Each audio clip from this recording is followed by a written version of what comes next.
Yooyyaa daawwattoota keenya jaalatamoo fi kabajamoo oolmaa bultiin badhaadha. Yaada gabaabaa tokko isin biraan gahuu fi dhufee jira. Yaadni kunis yaada kalee dubbadhee cimdoon maali? Faayidaa fi miidhaan inni qabsoo Oromootiif qabu maali waan jedhu irrattu yaada kaasessu sun ammaan tanallee waan xiqqoo irra bubuusee dubbachuu deema.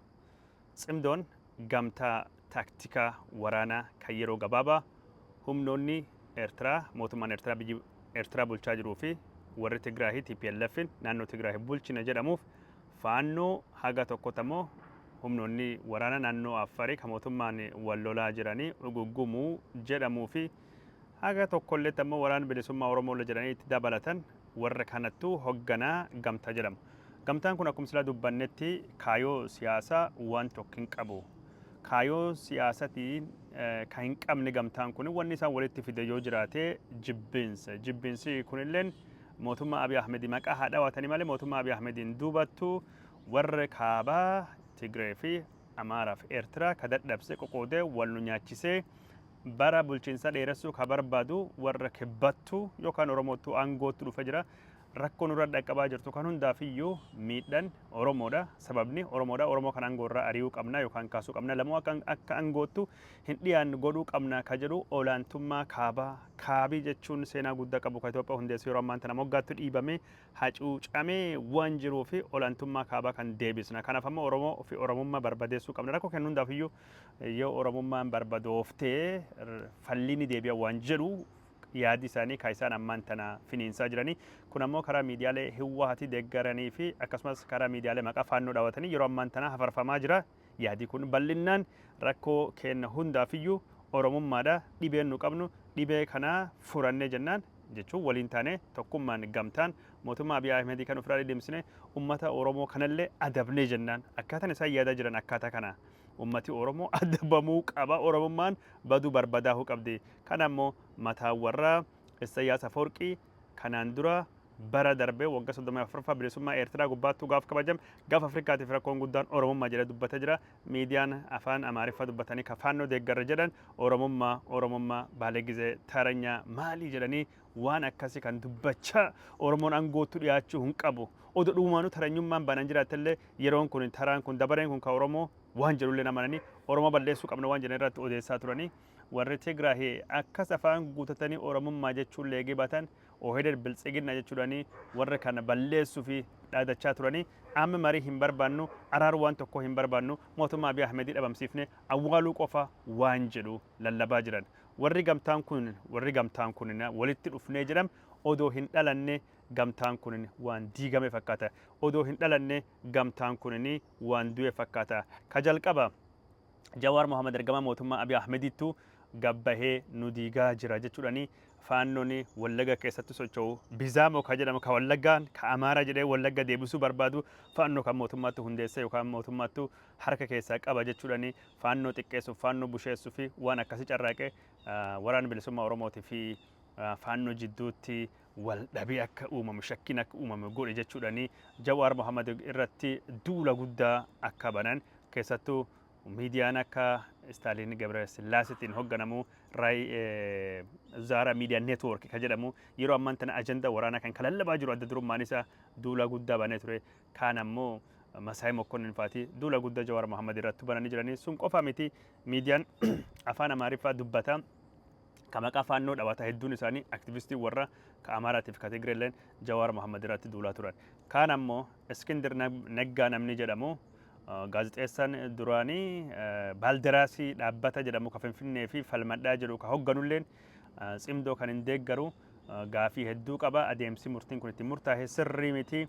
Warri ammaan tana gamtaa warri faannoo wajjin uumne jedhamu kun diinaan isaa loluu fi bosona seene jechuun dubbachuun isaallee falmii guddaa akka kaasee duulii guddaan kan gosa Jawaar Mohaammed irratti baname kana Iskindir Arbenya jechaa faarsaa turanii Iskindir maqaa adda addaa kennanii fi faarsaa turan ammaan tana duula guddaa irratti banamee jira. miidiyaan jechuun warra Hiwwaati wajjin dhaabbatu gariin jenoosaayididhaan himatamuu qaba duguugga sanyii keessatti hirmaatee jira yakka hedduu hojjete jechuudhaan duulii guddaan irratti banamee jira Iskindir Naggaa waan dhuunfatee fi ilaalcha siyaasaatti illee wal qabate gariin ammoo akkuma dubbadde namni cimdoo dhaabuu keessatti gumaacha guddaa goona jechuudhaan cimdoon kun bifa gamtaa siyaasaa akka qabaatu fakkeessuu fi carraaqaa ture keessaa tokko nama Andargaachoo Tsiggee jedhamu. Andargaachoo Tsiggee jechuun gameessi siyaasaa kan gimboo sabaatti arbanyooch gimbaarii fi qenijjitii illee dhaabbata adda addaa keessa yeroo adda addaa keessa ture Izeemaa keessa ture yeroo dhumaa waan kana wal qabatee waan inni dubbate tokko inni dallansuu guddaa uume jira.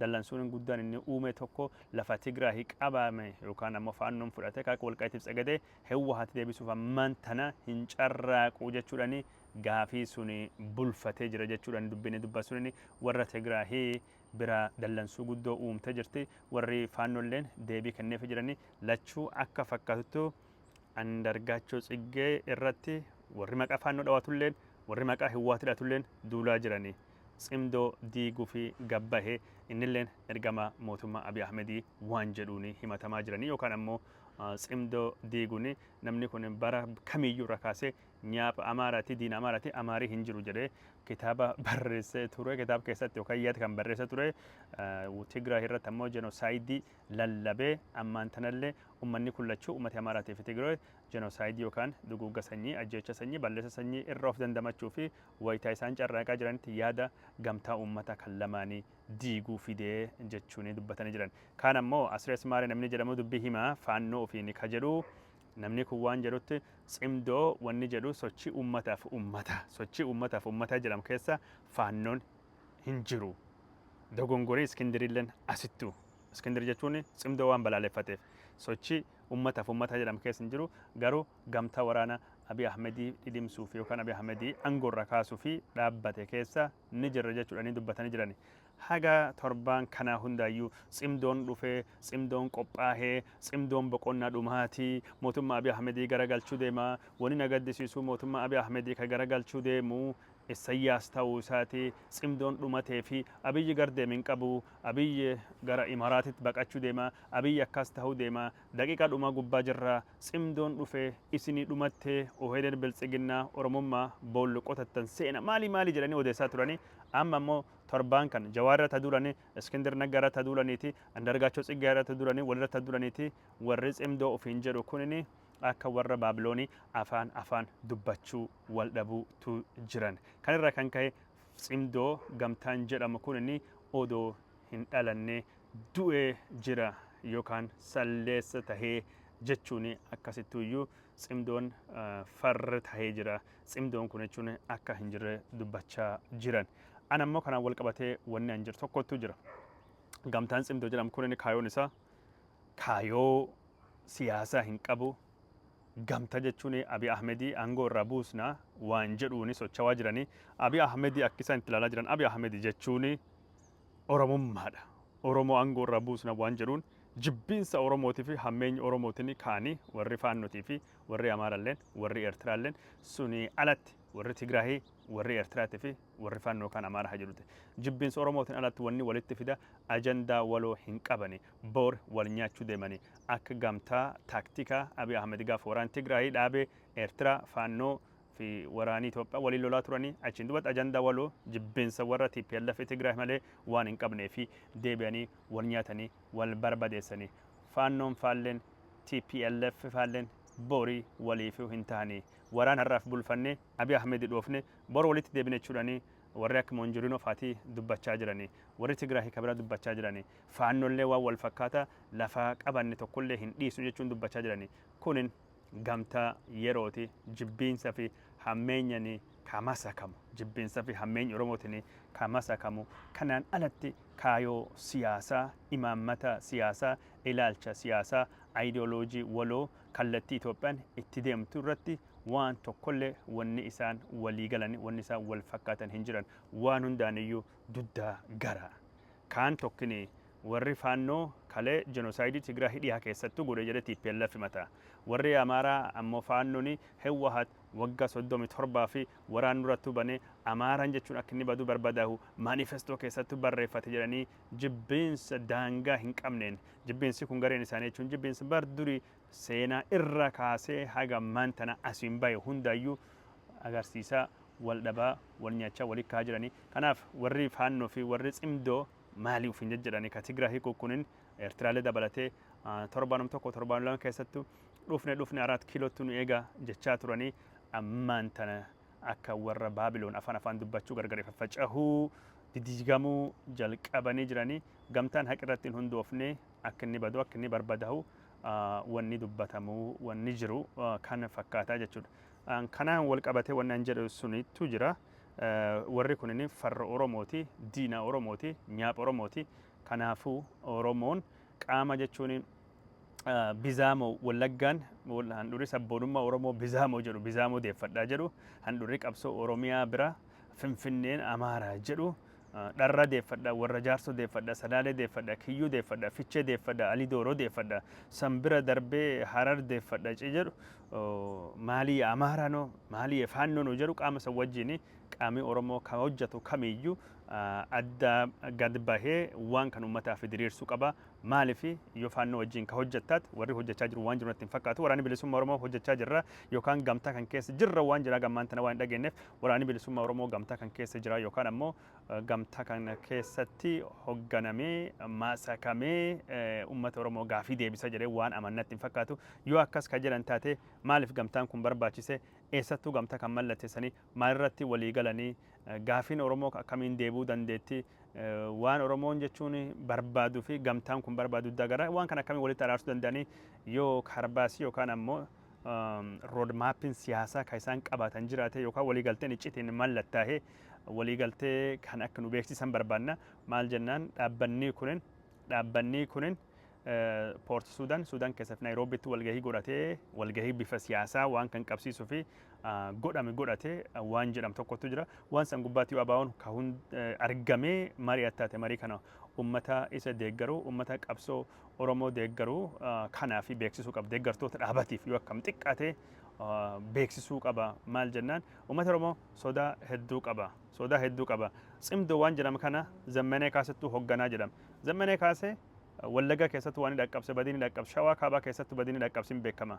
Ammaan tan cimdoo namni hoogganu Zammanee Kaasee kan yeroo adda addaattu jechuun lafti Oromoo kun ka Amaaraa jedhee akkamiin hoogganaa waloo cimdoo tahuu danda'a. Akkamirratti walii galanii waan jedhu kan kaayoo cimdoo kana akki babal'isanii nu addeessanii gaafachuu barbaada. Kaan ammoo hayyooti Oromoo beektonni Oromoo Abiy Ahmed jibbuun maltan. Abiy Ahmed waan hamtu waan gurguddoo waggoota 8 kan uummata Oromoo godhee jira. Faannoo kanallee isuma nurratti dhale isumattuu ijaara Oromoo gubbaatti. Oromoo kan tuffachiisee xiqqeesse. Oromummaa kan tuffachee xiqqeesse. Seenaa Oromoo waggaa 30 40 50 qabsoon kun irratti walii galte.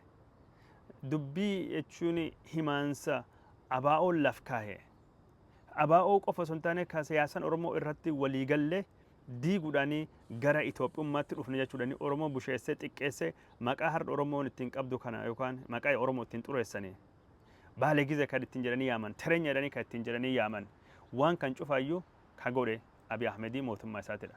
Faannoo kana ijaaruun, gurmeessuun, hoogganuun waan isaan barbaadan godhuun nyaapha jechuun yookaan farra Oromoo ka kanaan dura dadhabee laafee ka Oromoottu kaasee waan kan cufaayyuu uumuu danda'e Abiy Ahmediiti. Mootummaan kun badii guddaa uummata Oromoo gubbaatti geggeessaa jira.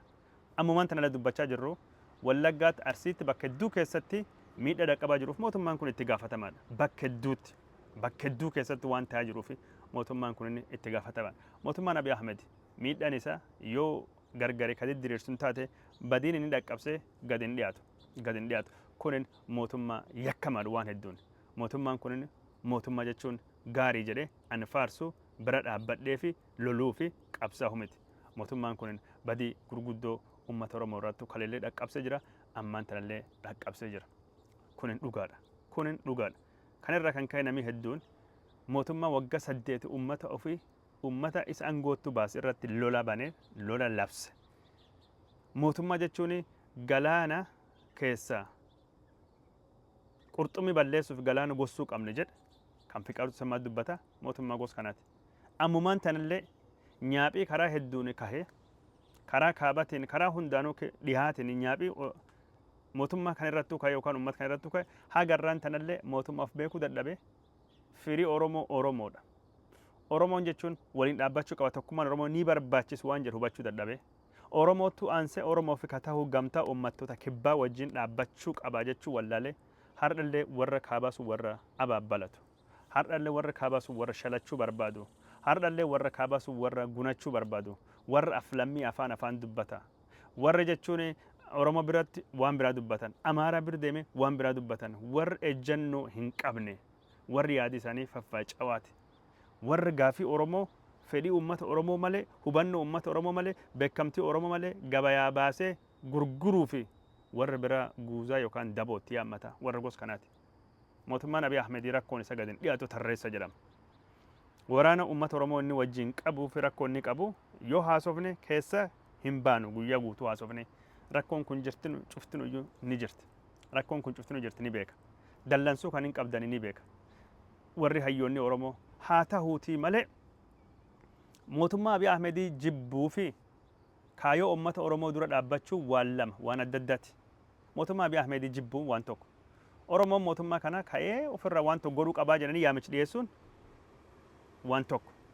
Garuu warra faannoo Oromummaan nyaaphaa Oromummaan baduu qabdii ka jedhu warri ilaalcha dugugga sanyii qaba.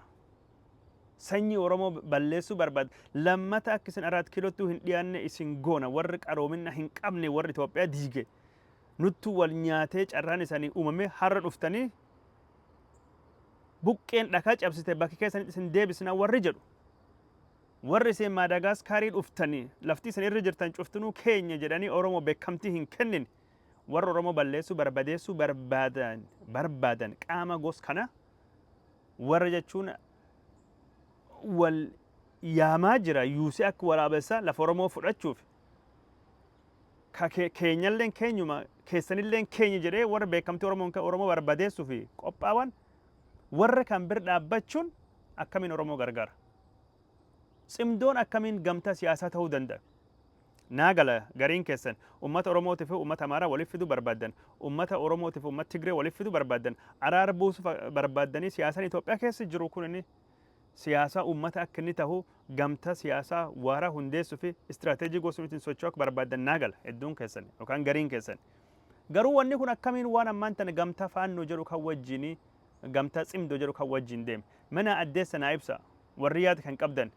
Warri jechuun miidiyaa Istaaliin Gabrasillaasee gubbaa deemtanii haasoftan yookaan ammoo miidiyaa biraallee dhaqxanii dubbattan anker miidiyaa haa ta'uuti cimdoo deeggaruuni yookaan ammoo wanni cimdoon itti jiru kun inni sirrii yookaan ammoo wanti kun jechuun ni barbaachisa uummata Oromootu warri jettan dubbattan akkamiin ta'uu danda'a cimdoon kun mee cimdoon kun akkamiin uummata Oromoo gargaara nu addeessa anjibbiinsa Oromoo hammeenyi Oromoo hin qabdan jedhee hin yaadu.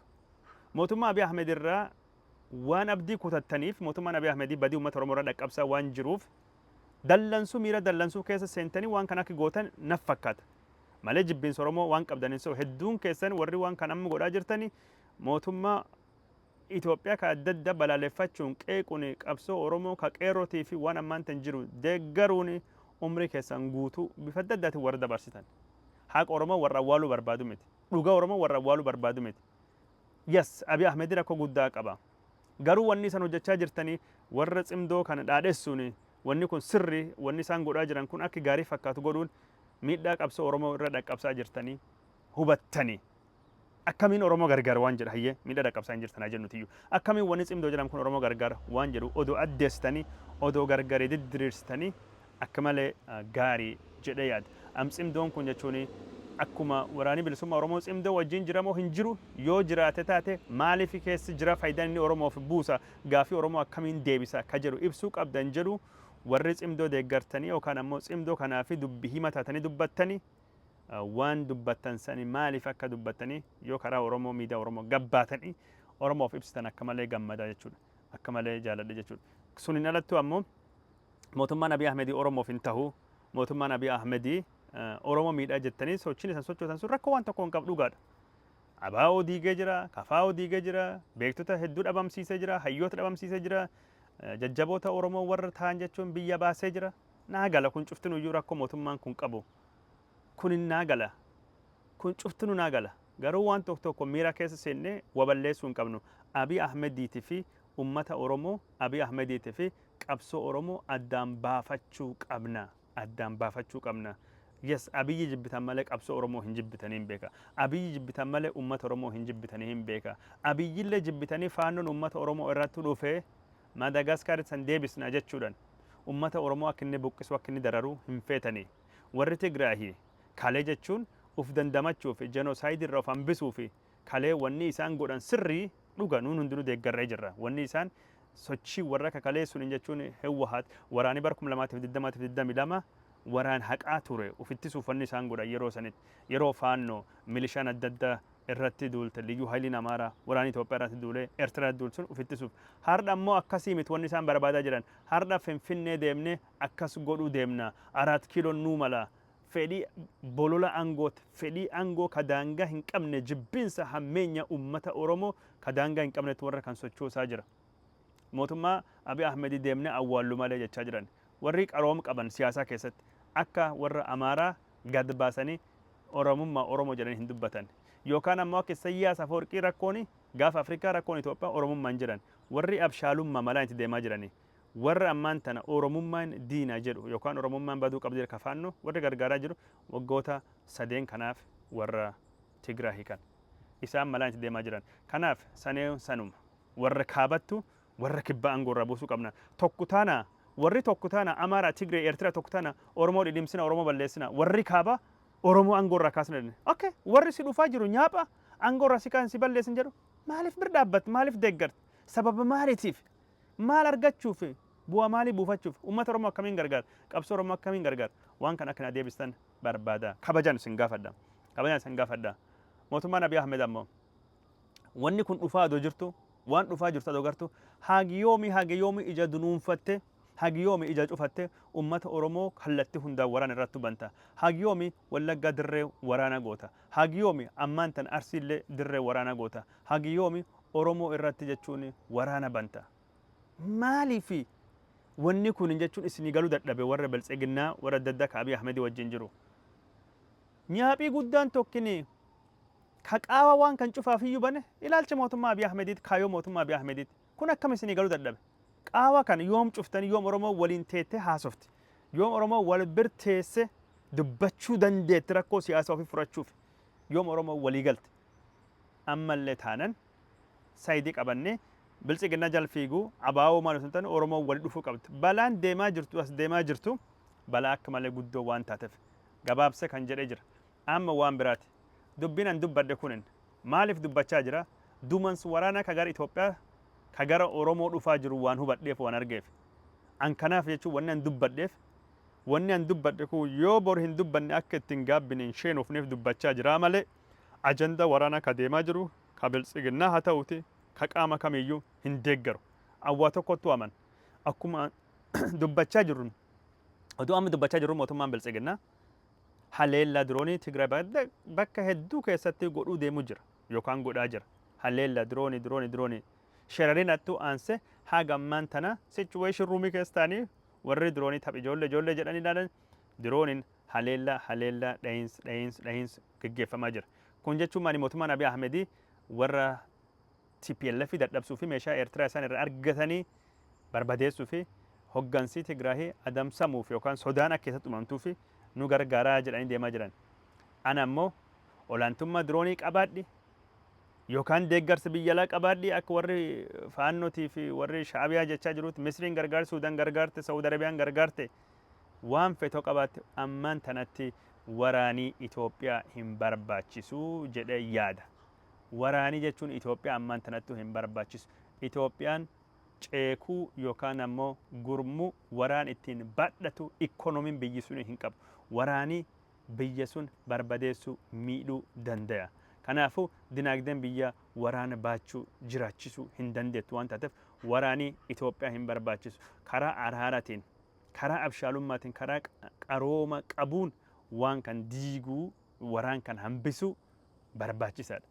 Gamtaan jechuun dhaabbatee sulleen karaa nagaatiin karaa araaraatiin warri sun nagaatti karaa araaraatiin gara dirree araaraatti fiduuni gamtaan badii amma mootummaan jedhee himatu kun dhaabbachuu qaba.